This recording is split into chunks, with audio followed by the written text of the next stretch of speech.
All right, welcome back. There's some breaking news coming out of Vienna, Austria, and the nuclear talks there. The International Atomic Energy Agency says Iran has agreed to replace cameras at one of its key centrifuge facilities. Also, for weeks now, Israel has been asking for American support to strike Iranian nuclear sites. But U.S. government officials last week said there's almost no chance of Israeli military action without U.S. approval that does not seem likely to come in the near future, at least. Let's welcome in now correspondent Daniel Cohen, who joins us live from Jerusalem. And Daniel, let's start with the breaking news here. What can you tell us about this development regarding these cameras at this Iranian nuclear site? Well, it's kind of a two-edged sword, John. Hello to you and hello to your audience. Iran says it will allow the UN to replace cameras at a key centrifuge facility in Karaj, but there's a catch. Iran won't share the footage. Now, that news coming as the state-run Tehran Times issued a threat to Israel this morning, publishing a map of Israel riddled with markers as a reminder that Iranian forces can strike anywhere it wants. The headline to that article was "Just One Wrong Move." Take a look at it right there. This in response to talk of an Israeli military strike on Iranian nuclear facilities. Anxiety growing among European nations at the negotiating table in Vienna. Israeli intelligence, John, saying Iran could be just weeks away from having weapons-grade uranium. John. All right, Daniel Cohen, very interesting stuff here. We're also hearing that the Biden administration has rejected Israel's request for military planes that would be very helpful if Israel needed to act militarily. What can you tell us about this? Yeah, exactly. The Biden administration has said no to Israel's request. By the way, this was to speed up delivery of a plane that they were already going to get. The Boeing KC-46. It's a jet that can help keep bombers in the air. It helps them refuel.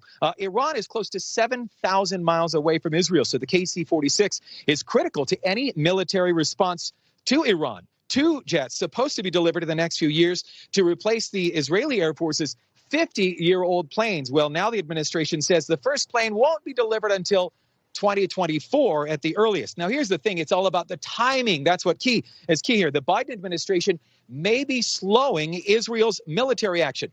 I spoke with Israeli Ambassador Danny Danon. Here's what he had to say. Yes, we want to move ahead as fast as we can to be ready for all scenarios. Maybe some will call us that we are panicking. But, in the Middle East, when you see what's happening with the proxies of Iran, when you hear their threats, it's better to be ready than to be not prepared for all scenarios. Speaking of preparedness, the U.S. Navy tested a new laser weapon in the Gulf of Aden between Yemen and Somalia Tuesday. The crew of the USS Portland hit a floating target. The Navy says that this technology could be used very soon to fight specifically uncrewed boats sent by Yemen's Houthi rebels in the Red Sea. Okay, I know there was a lot of information I just gave you there, but one more big developing news from Israel, from the Middle East and this region. After strong pushback from Israel, the Biden administration has decided to shelve plans for a consulate to the Palestinians here in Jerusalem. Israeli leaders, if you've been following this story, have forcefully rejected a consulate with outreach to the Palestinian. It already exists. There is a consular service here. The Biden administration already at odds with Israel over the U.S. effort to revive the 2015 JCPOA, the nuclear deal. So, John, deciding that they don't want to pick two fights with Israel at the same time, the Biden administration has decided to back down from that fight. Now back to you. Interesting stuff, Daniel. A lot moving there. And thanks so much for you working late tonight at 7:20 in Jerusalem, where Daniel is live for us. Working late, working hard. Great to see you, Daniel. Thanks. Good to see you, John. Anytime, Daniel. As Daniel reported, tensions are rising with Iran now, and France's ambassador to the UN says, quote, "We are rapidly reaching the end of the road," and that's not in a good way. That's all in reference to reviving the 2015 Iran nuclear deal, which the U.S. agreed to under the Obama administration, along with Britain, China, France, Germany, and Russia. But, of course, in 2018, President Trump abandoned the deal because it was bad. It didn't help out anyone except Iran. It, of course, was brokered by John Kerry. Trump reimposed sanctions on the world's largest state sponsor of terrorism, and they responded. But now, with a different regime, they are acting differently. Let's welcome in now Mort Klein. He's the president of the Zionist Organization of America. Also with us, the executive director of Iranian Americans for Liberty, Newsmax insider Bryan Leib. Mort, Bryan, great to have you both with us. There was a lot of information there from Daniel's report, but I want to talk first about the Iranian deal and what we're seeing in Vienna right now. Everyone kind of saw this coming. We get some confirmation from the French ambassador here to the UN. They're reaching the end of the road. This was a fool's errand in the first place. Was it not, Mort? Absolutely. Iran had no interest in slowing down or stopping their movement toward developing nuclear weapons.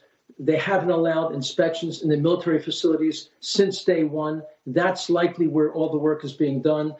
Now they're doing cameras in one facility, but they're not going to share what the cameras show. And all they're talking about is sanctions. They're only focusing on sanctions. They're already enriched uranium to 63%. The JCPOA, the deal, allows them only to 3.67%. They're up to 63%, very close to developing nuclear weapons. And remember, they still have a deal with 5 European countries they have a deal with, and they're violating it left and right. And European countries are doing very, very little about this. So their interest is moving forward.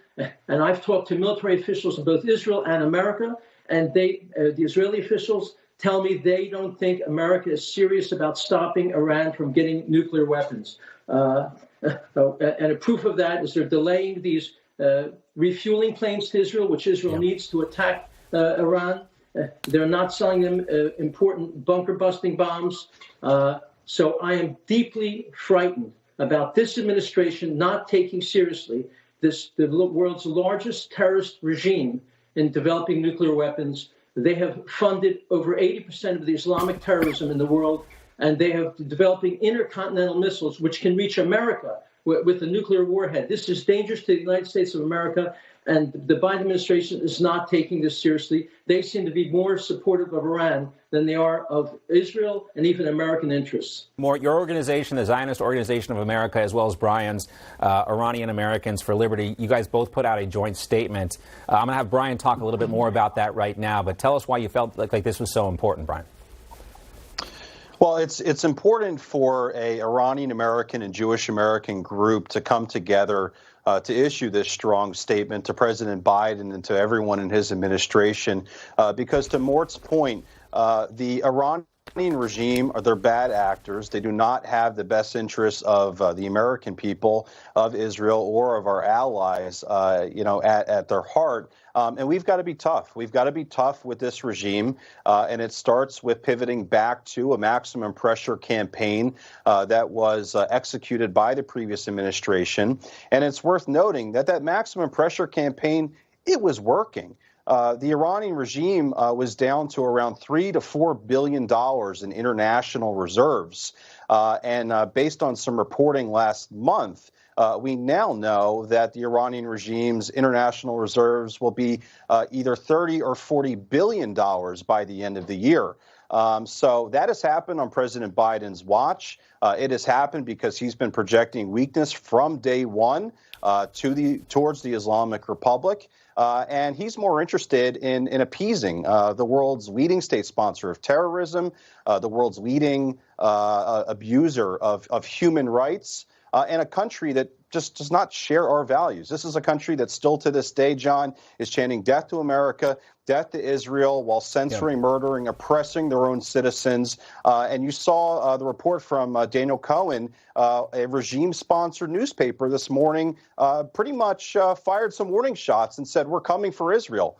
So we know what their intentions are, and it really would be nice for the president of this country, the leader of the free world, to stand behind our oldest and strongest ally in the Middle East, the state of Israel. John Kerry, the Biden administration, Tony Blinken, so desperate for a foreign policy win, they're willing to give away almost everything to reach some sort of deal with Iran. We know they are not worthy. Bait and switch, always with the Iranian regime. I want to talk about domestic policy, gentlemen. The House voted yesterday to pass a resolution in support of Ilhan Omar. This is her resolution to create a special envoy to combat Islamophobia. This is a week after Progressive introduced a separate resolution to strip Lauren Boebert, a Republican congresswoman, from her committee assignments following her comments about Ilhan Omar, which she said. I wanted to get your reaction, Mort, first to you on this one. Something similar happened in 2019, although we should point out that the House voted on a bill that was just horribly watered down. It was supposed to be fighting back against anti-Semitic attacks in this country, which we have seen they are on the rise here. It's widely reported. We have an article for reference here from NPR saying this. We know what this is really all about, right, Mort? But, I'm confused. The Democratic Party has long been a bastion for Jewish Americans here. I don't know how Jewish Americans still support the Democratic Party when they seem so interested in, elevating someone like Ilhan Omar. Her record of anti-Semitism is pretty obvious. Ilhan Omar has called Israel evil, supports boycotting Israel, but condemns the U.S. boycotting Venezuela, Iran, or Cuba.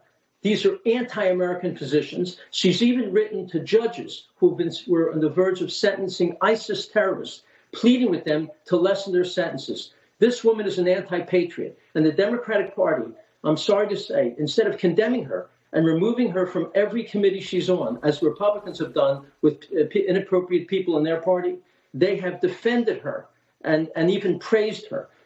She condemns aid to Israel, but doesn't say a word about aid to Egypt, Jordan, or Pakistan, Muslim countries. She really is. This legislation will chill those people speaking out against Islamic terrorism. Remember, of all hate crimes, 60% of them are against Jews, 13% are against Muslims. And almost all the terrorism in the world, in Europe, in South America, of course in the Middle East, in Africa, are committed by Muslims. In Africa, Muslims are killing black Christians by the tens of thousands, and nothing's being done. My fear about this legislation, it will make it hard for people to speak out against Islamic terrorism and Islamic hatred toward Jews and toward Christians. And that's why we oppose this legislation. It's a terrible mistake. Bryan, real quickly, you've got about 15 seconds. I know that's not a lot of time, but I want to get your thoughts on this as well. Yeah, I support Mort's statement on this matter. Clearly, Ilhan Omar really does just not like this country. It's very clear when you see her speak. There's venom that comes out of her rhetoric. So I do not support this resolution either. And also, I think it says a lot about the leadership of the Democratic Party, John, right now, that this is what they're focused on.